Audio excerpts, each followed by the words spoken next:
I was 15, I moved to Utah. It was a smaller town just north of Salt Lake City and far enough west that the wind could carry the smell of the lake, and the air would reek of spoiled sea.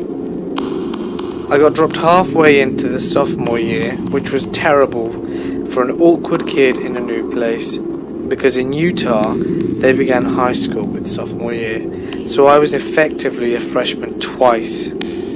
The only luck I had was a girl I met called Sarah, and we started dating right after the end of the school year, so we were able to spend the majority of the summer together. Now, you might not know this about Mormons, and I certainly hadn't, but in their church, they really like big families. Something about spirits in heaven requiring bodies. So it wasn't uncommon for some of those more devout Mormon families to have 8, 9 or more kids. It just meant outdoor freezers packed with hamburger helpers and houses with bigger kitchens. Sarah's family were pretty Mormon, and my family didn't practice much of any religion, so we just never discussed it. She had 6 sisters, 7 including her, ranging from 6 to 18 years old. I only met her mum once. She was always pregnant, and I never spoke with her dad. I was a little too overwhelmed by meeting her family, and I avoided it. I probably would have figured it out by then, but I had only lived in Utah for 6 months, and everything seemed so weird to me. I remember a particular night I picked her up. She had a curfew, so that meant I had to park down the street so that she could sneak out. I wanted to jump over a small gully flank by the trees outside her house, but she refused, and we had to walk around, which meant passing her parents' window. I thought it was weird, but I just assumed she was worried she might get her feet wet. Anyway, it went on like that for a couple of months. I would stop down the street, and I would wait while she walked beside the gully around her house and up to the street to meet me.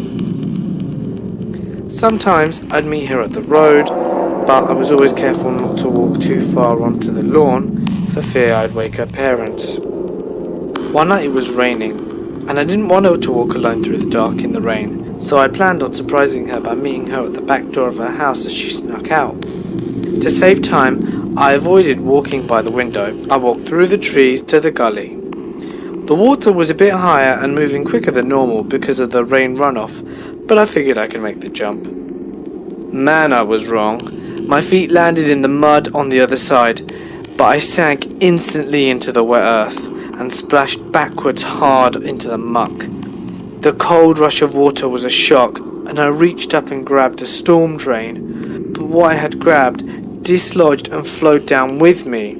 The water wasn't very deep, maybe 2 or 3 feet, so I stuck my shoes in it and stood up, holding what turned out to be a black garbage bag.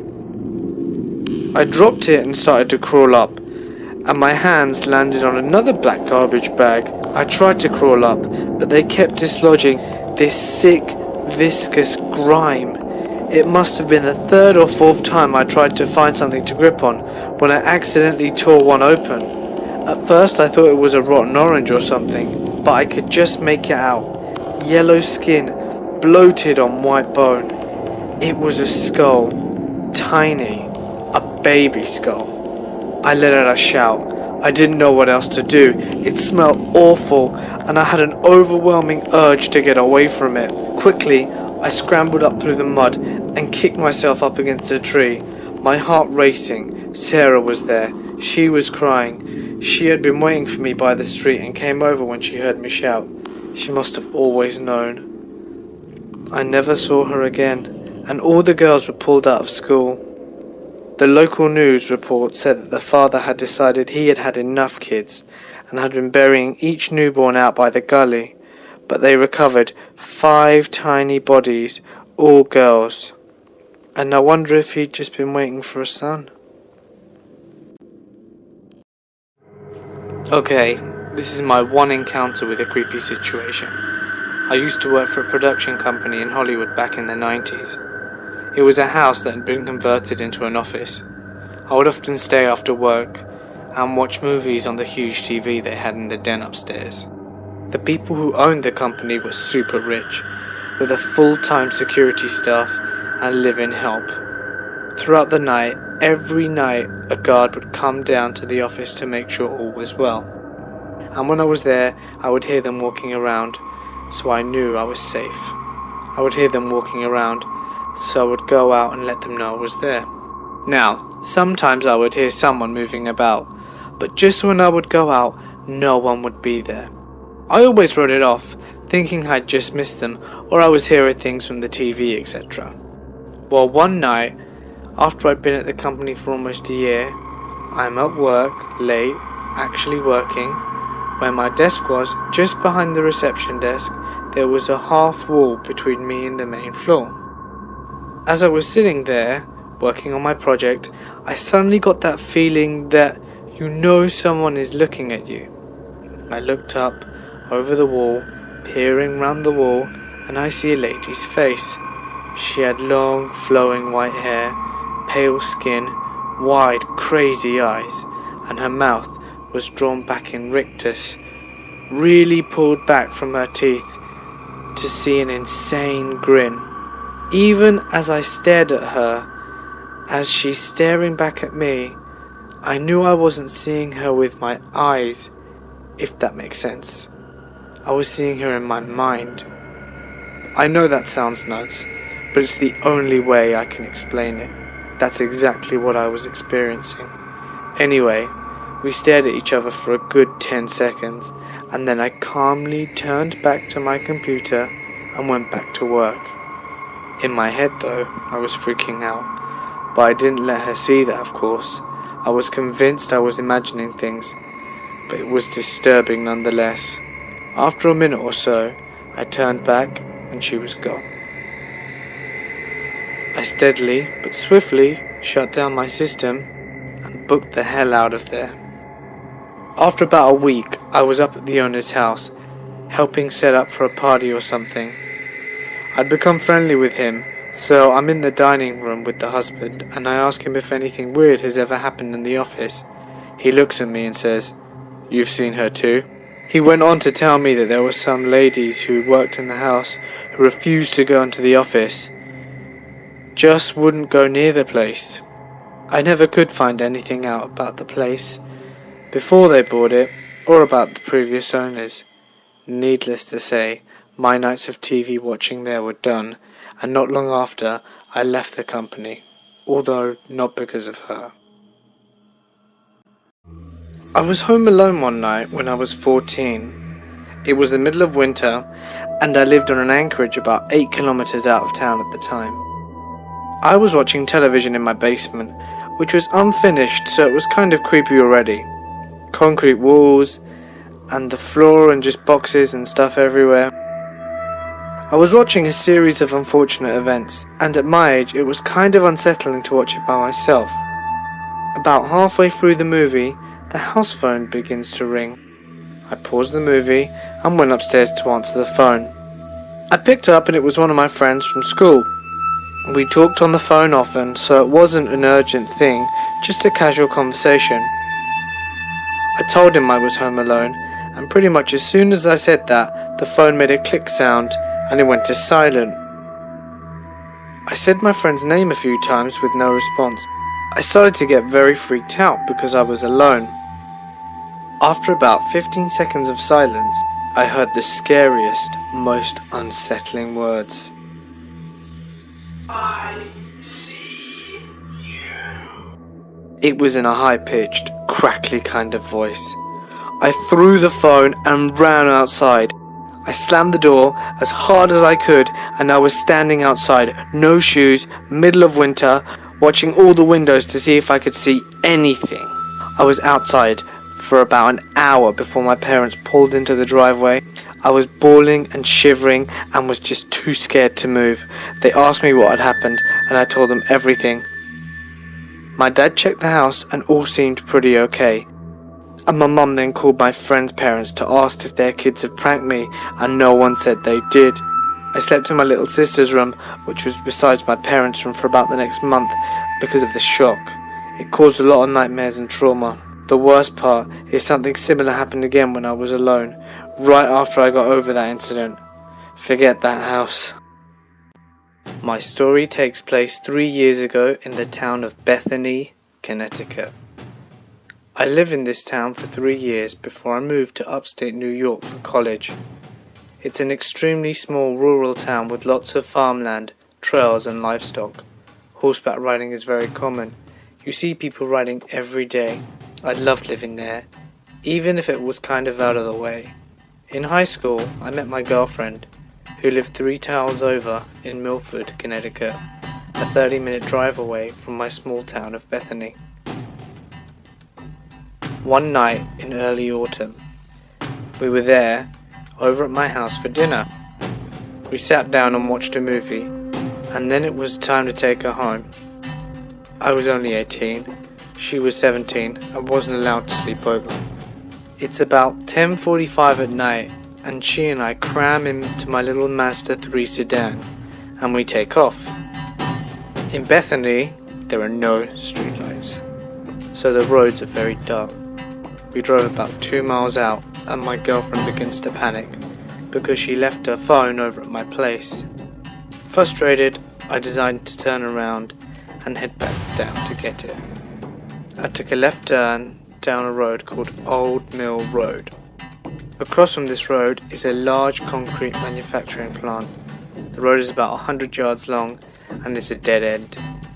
A gated off trail is at the very end, where people would horseback ride. However, about halfway down the road, another road branches off from Old Mill Road, which leads to a residential home.